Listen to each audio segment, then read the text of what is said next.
Hello there, ladies and gentlemen, boys and girls, children of all ages. My name is Dogboat333, and welcome back to Hearts of Iron 4, the New Order, Last Days of Europe, as the West Russian Revolutionary Republic. Now, last video, let me see, we had a pretty rough go at it, but we're doing some pragmatic diplomacy.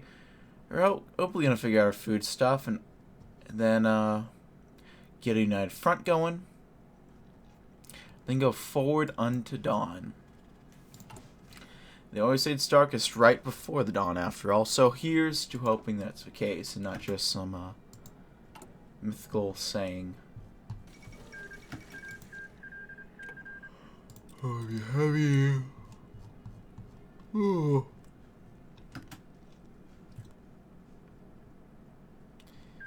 So, Central Russia's looking pretty interesting so far. Novosibirsk's doing well. Some of Tomsk. I think we'll go ahead and we have a couple options. Improve, slowly improve.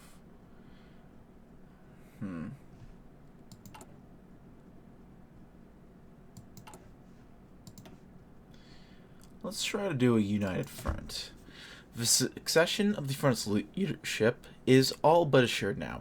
Under the future guidance of Marshal Bateau, we will emerge stronger than ever before. The fascist scum will be driven back from West Russia, past Kavaldai Hills, into the Medvedista? Something like that. And we shall march into the future to build a new Soviet Union under bold leadership, with the happiness of all mankind in our hearts. That just sounds nice. Let's do it. Will you need anything else, Comrade Grijenko? For the first time in hours, Marshal Andrei Grechko, I think it's Grechko, turned away from the tabletop mountain. Somewhat but abroad, if the chefs are offering. Thanks, he said to his secretary, keeping his wrinkled smile free of the strain hammering at his eyeballs. With any luck, his endeavors would be worth the migraine built from poor lighting and fine print. Then again, the map may already have been outdated by the time the courier delivered it to his office. Stable borders were luxuries in West Russia, for a reason after all, and what use was there in making deals with a dead warlord? Grechko loosened a groan as he inspected his map again. Scattered around its margins were one-page reports of the region's most notable warlords, like Vazars and Vyaka, with a peculiar Republican distinctive car. Some even discussed warlords beyond the Urals, like their compatriots in Sverdlovsk. These statelets could feed most of their charges with at least 2 meals a day, a damn sight better than the Red Army's own capabilities in any case. Grand Marshal Verloshlov would delight in knowing anyone in the front could trade for food, reactionary or no. The front's foreign minister was not one for either distractions, except, apparently, for the plateful of bread, butter, and thick slice of Doktorskaya Kolbasa his secretary returned with. Each bite reminded Grechko of his labor's fruits. Good to know. So, The uneducated observer might assume that there is no use for diplomacy between warlord states. They are hard places, ruled by hard men who take what they want by force. Shouldn't diplomacy be pointless, a vesicle construction of a civilized era? The warlords think very differently about the situation. When the front lines are fluid, alliances form and break with equal speed. Active diplomacy is the difference between ruling fat and happy and being filled with more bullet holes than healthy. As such, Andrei Grechko, chief diplomat of the front, was constantly busy. He hated this part. His job was never fun, but visiting Vorkuta was a hellish journey through brutal winters and mosquito-filled summers, all to reach Russia's largest gulag. Finally, on a particularly cold night, he and his guard detail waited impatiently over coffee for the commandant to open up and let them in. After hours of sitting and starving, they heard a voice from the other side. Marshal Grechko, is that you? Good God, Vasily, let us in! The terms first. Thank you. I heard that you'd like to increase coal shipments. We do need something in return, you know. Gretschko racked his brain for things he could promise exchange for coal, and more importantly, entry. Guns? Refused. Blokhin had plenty. Oil? The Gulag had all the energy you could ever want. Men? Those always in sharp demand. The front did have a glut of prisoners. Blokhin seemed to agree, because he gave a signal for his men to open up almost immediately. Would you let us freeze to death? Blokhin declined to answer. Evidently, the most prolific executioner in history wouldn't have balked at a few more deaths. I see. Negotiation tactics. Kind of rough stuff. Shoot. Kemerova versus PRC.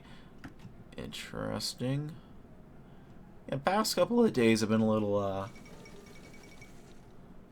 short on time to record for me, but getting time to do it now, which I think is the most important.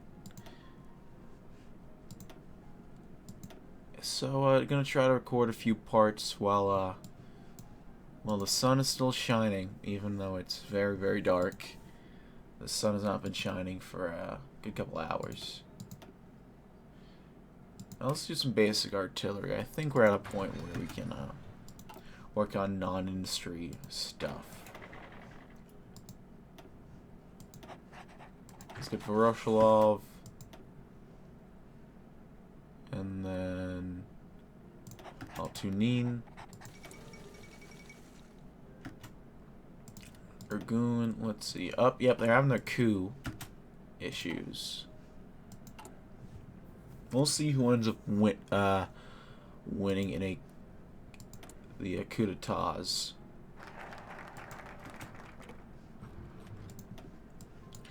And then,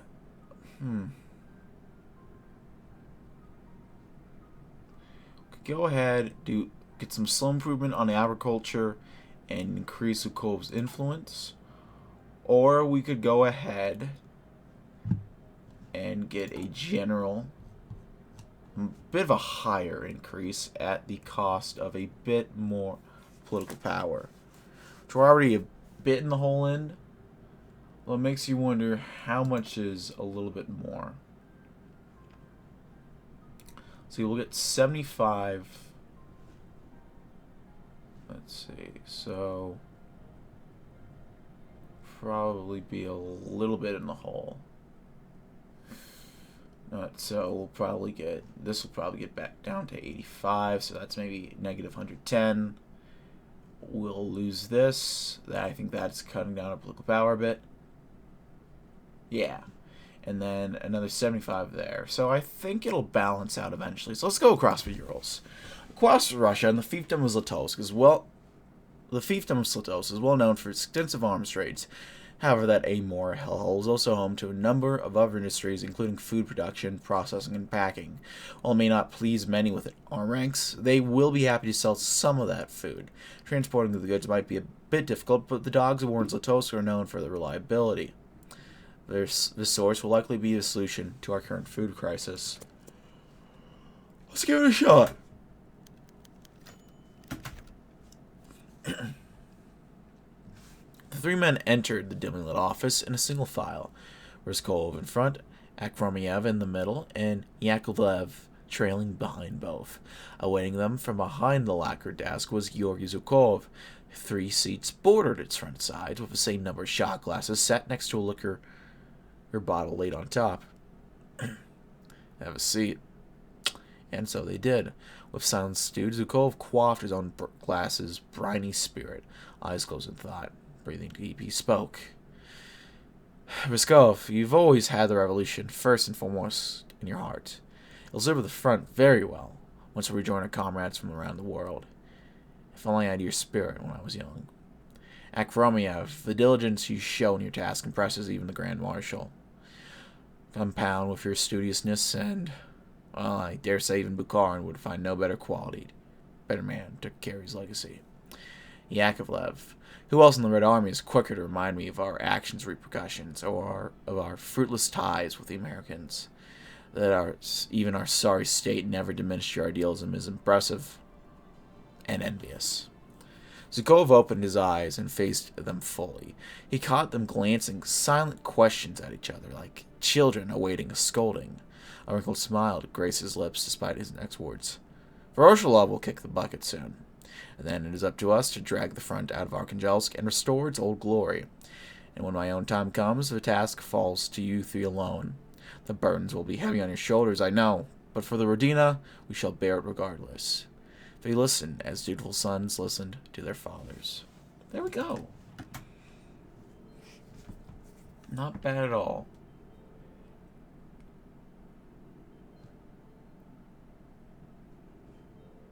Under Grichko, yeah, okay. So he is a guy we got. Nice.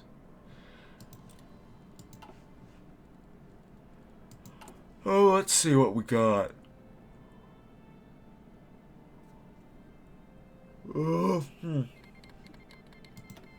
Amor versus Cheetah.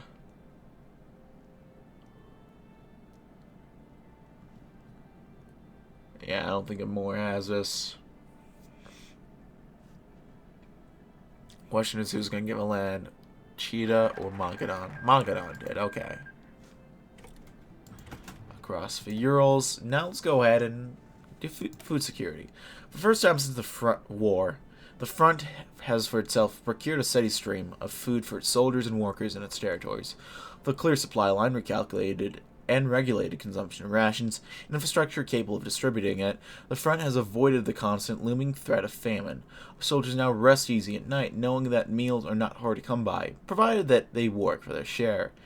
To capitalize on the success and to improve morale further, we shall review the regulated caloric intake previously set before the established trade routes. We'll increase this, giving our soldiers more to eat every day in a day than they have had for months or even years.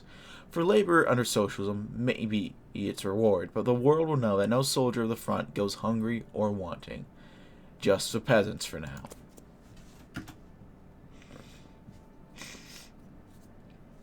I think we'll get down to negative 105 and lose that political power hits. Novosibirsk is going after Kemerovo. I guess we'll see what ends up happening. There we go. Actually, it was not quick. They didn't hesitate at all. It's done. And that's nice. Don't have to worry about any crap or Kemerovo winning like usual. Might have a Tomsk, might have a Siberian Black Army. Maybe that PRC, although even I doubt that a little bit. Food security. Let's go forward unto dawn. The first time in years, dawn shines over Russia and the skies are quiet. Silent. No more alarms, no more bombs. The planes that strafe over the shattered remnants of the old Union in vain hope that they can defeat the united will for a people determined to survive have not come for a few weeks. Germany requires them for a purpose incomprehensible to the minds of the Nazis. Whatever her intentions are, they are making a terrible mistake. The front shall shudder awake again, and the revolution will proceed once more. The front shall establish and reaffirm its authority over the wastes that surround Arkhangelsk. We will pick up the pieces shattered by the German bombings, and the front shall reforge itself. The Germans have given us an opportunity that we cannot afford to pass. Socialism shall rule Russia again, and when that is accomplished, we shall die the world in Red Dawn. There we go. I'm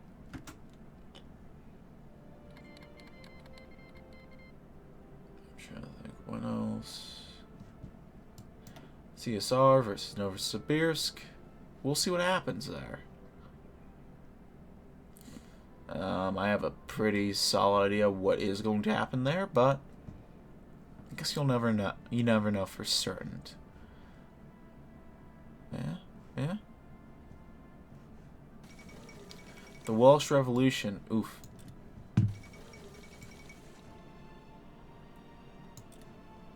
Yeah, Iberian Union. That's not progress. That's probably better than nothing. Yeah, I'm gonna have to try to finish up this series as it's probably gonna have to be a lot. Oh, there goes Hitler. I'm gonna try to have to finish up recording this series tomorrow. Uh-oh. So, they're not going to submit. Makes things a little bit complicated.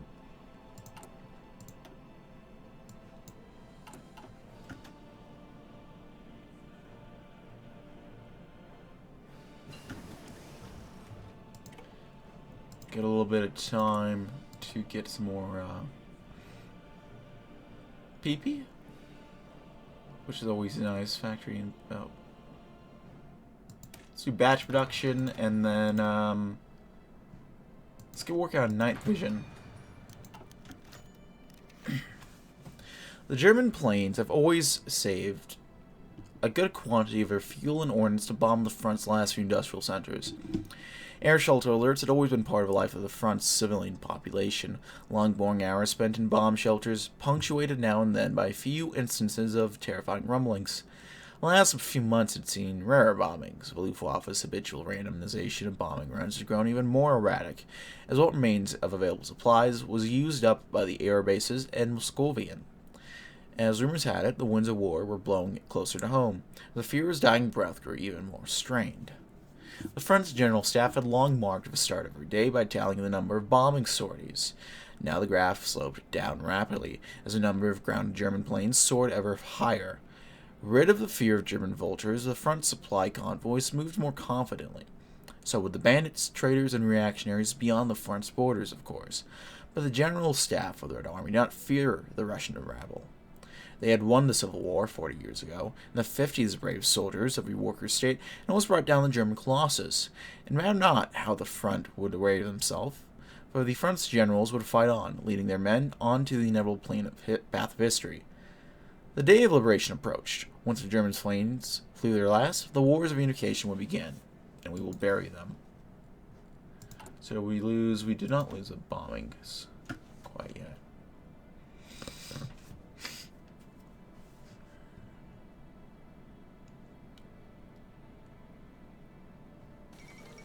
There we go. It's thus necessary that the individual should finally come to realize that his own ego is of no importance in comparison with the existence of a nation. Adolf Hitler. And so it begins. Ah, shit. Here we go again. The Burgundian War.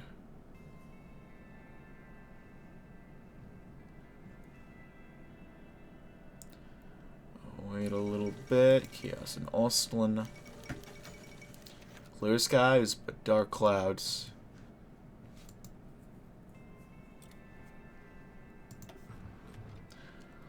Let's go ahead and get the end of bombing. So Luftwaffe have stopped bombing, and so we can survey the lands and begin reclamation.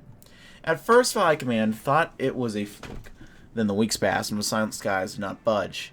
The bombings that have destroyed and devastated Russia have come to an end, and Russia itself, the giant laid to rest so long ago, is awakening. However, there can be no delay. The illegitimate warlords of the South will be making their move. The front, for the lone sake of its survival, must act in tandem, for socialism can no longer suffer defeat. The front will continue the reconsolidation and establishment of its authority over northern Russia. Workers and soldiers both will repair the roads and patch up communication hubs. Without fear of or corrosion, we shall rise again, and the Union of old shall stand once more, its memories untarnished by neither defeat nor failure. The march to communism will continue. That bypassed that. Let's reestablish farming. During the years of bombing, agricultural activity, an already rare and complex issue in the cold north, became harder, as neither the government nor the workers was willing to leave lives and tools as clear targets for German planes. With departure of the Germans over Russian skies, the High Command has now decided that farming in the open is now feasible again. No longer shall the front be dependent on the illegitimate contenders to its power, and alone it stands as a beacon of socialism in Russia. The fields that laid in waste for long shall find growing on them the bountiful fruit of Russia once again. No soldier of the front shall ever find themselves without food, starving in the cold in the name of socialism. Soon no one in its service will ever know the feeling of hunger, with the front shattering its vestiges to the winds. We shall move ever forward to the dawn of tomorrow. We'll get a little bit of stability.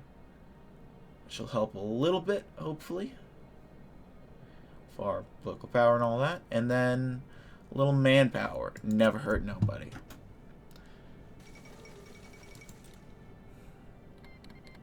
Old Hirsch Vidal is stepping in. Ostland is falling apart. English Civil War.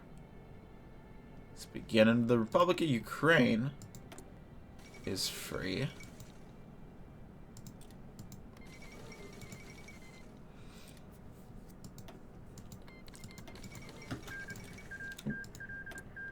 What can we get working on now? The new artillery. Let's do it.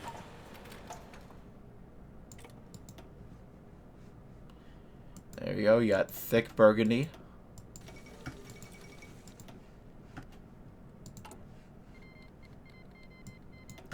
PRC versus the anarchists. We'll see what happens there. Let's see. It looks like they're holding on to their big points in Barnell. They might push into Tomsk, which would be interesting. Yeah, I don't know.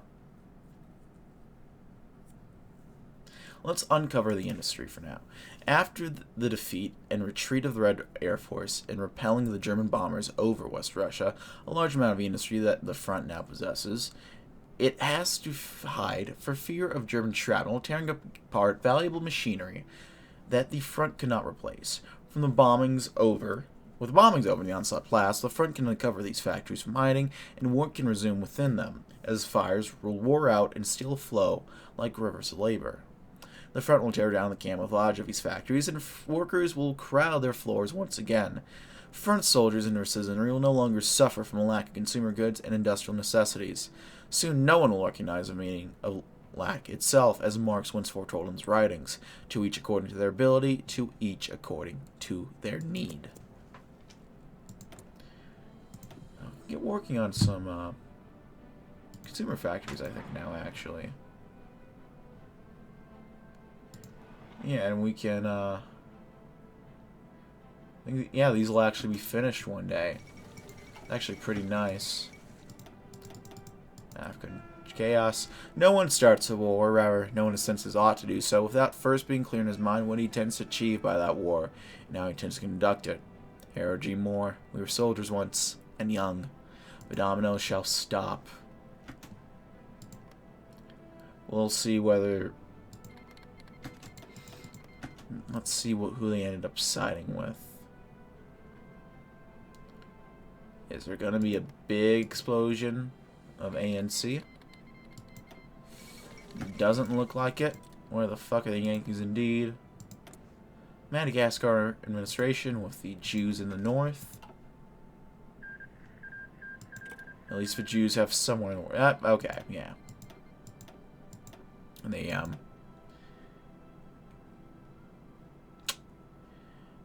the Union did not make the best bet over there.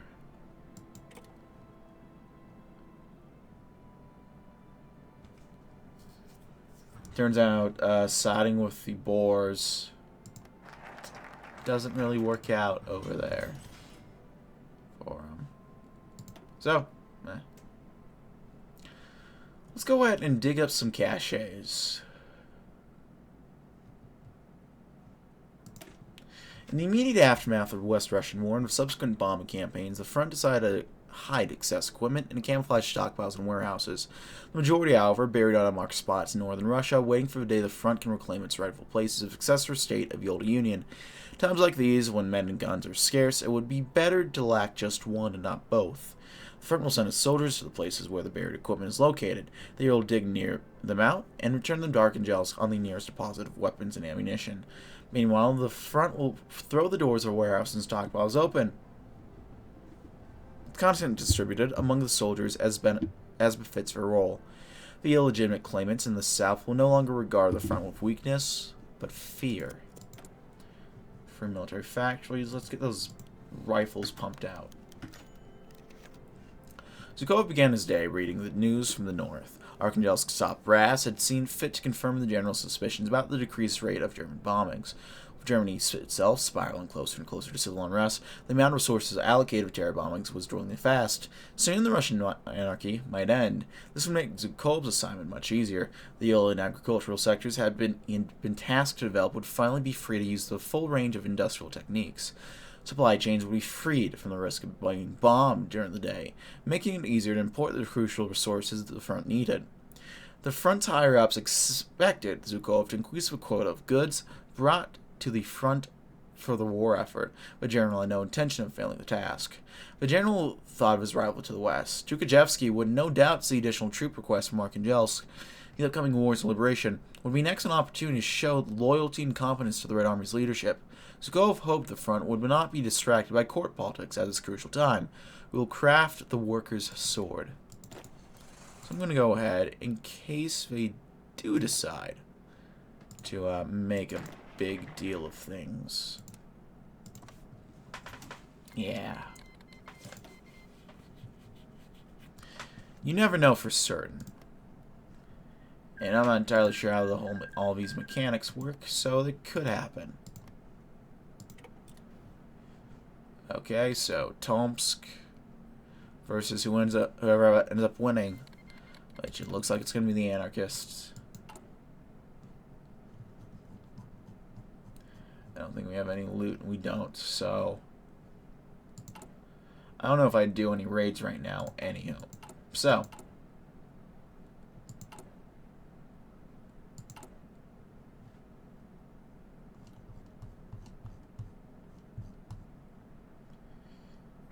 it's actually a little uncomfortably close, but we can hold a military parade for now. Next, we'll go ahead and reopen the mines.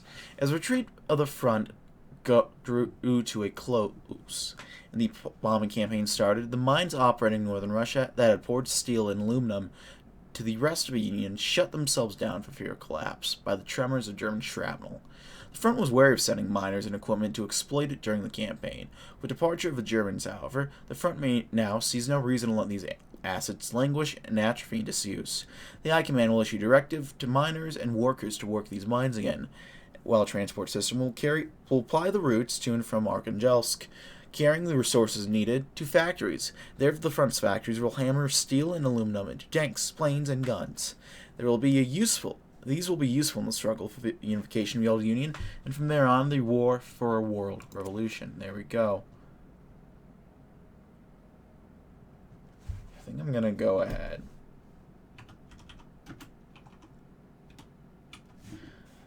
We'll meet with some veterans real quick.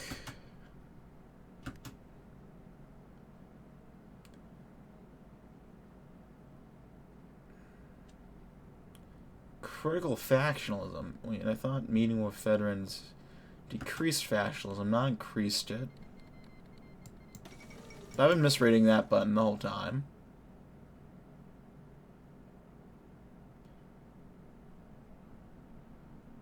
Yeah, that's a little concerning. Let's beat Tukhachevsky, see if that does anything.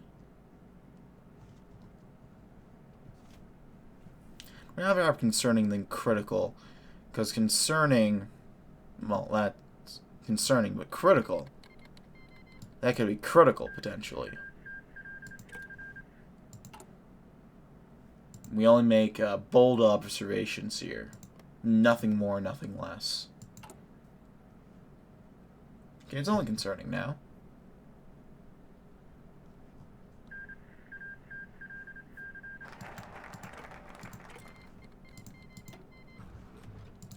We'll go ahead and resume military exercises. During the duration of the German bombing campaign, the High Command decided to put to a halt the ongoing military exercises. It was ineffective. The trained men will be sitting ducks against an onslaught of German bombers clear as day. While this happened, training continued in secret, subdued and submerged in the fog and dark of night. The state of discipline, meanwhile, deteriorated as recruits and veterans alike languished in nervous activity. The time to be still and unmoving has ended. The exercises shall continue, and the front soldiers will steel themselves to the demands of war. Troops will patrol the roads in more numbers than before. So warlords of the South awaken to the fact of the bombings. War shall come to the front sooner or later. We will not find us wanting, as socialism will march out from the gates of Arkhangelsk once again, ready to reclaim the world. There we go.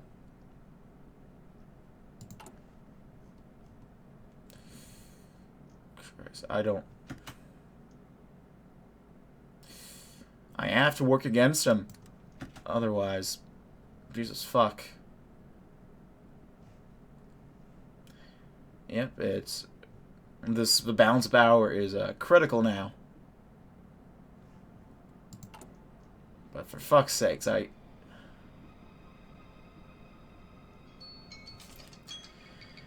now I'm gonna get it here, folks. Jesus, yeah.